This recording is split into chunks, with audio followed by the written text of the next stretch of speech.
V klubu slovenskih podjetnikov se trudimo ustvarjati državo, v kateri bo vsak izmed nas lahko v vsej popolnosti uresničil vse svoje potenciale.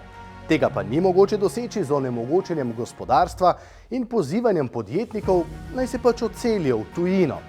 Naše poslovno okolje postaja iz dneva v dan bolj neprijazno, kar potrjujejo tudi mednarodne analize. Vedno višji davki, ki so lani zrasli skoraj najbolj med vsemi državami OECD-ja. Zapletena birokracija, pa vladni korupcijski škandali in na splošno negativen odnos države do podjetništva so resna grožnja blaginji državljanov. Slabo delo vlade se kaže v najvišjem padcu BDP-ja v prvem četrtletju letošnjega leta v Evropski uniji in v slabšanju napovedi za prihodnost.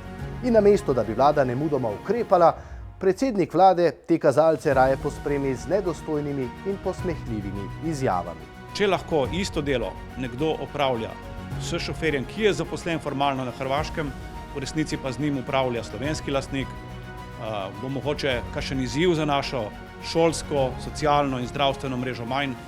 Takšne izjave kažejo, da Golob morda ne razume pomena podjetništva za razvoj države in blaginjo naših ljudi.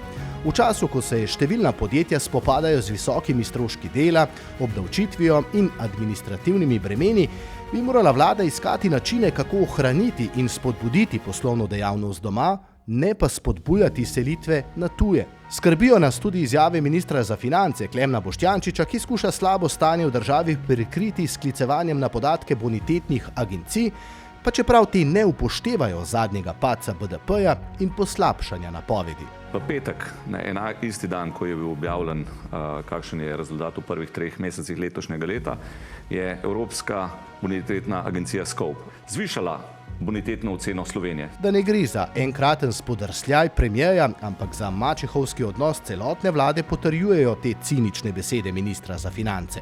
Glejte, to mantro poslušam že 3 leta, odkar sem minister, da se selijo v sosedno Hrvaško, ker so tam ugodnejši davčni pogoji. Sam povem, v Bosni so še ugodnejši kot na Hrvaškem. No, tudi v Bosni, ki ni del skupnega trga Evropske unije, že investirajo mnoga slovenska podjetja. V SBC-ju si želimo podjetnikov, ki bi namesto ciničnih izjav delali za naše skupno dobro in bi se trudili, da bi domača in tuja podjetja zaposlovala ljudi, plačevala davke in ustvarjala dobičke v Sloveniji.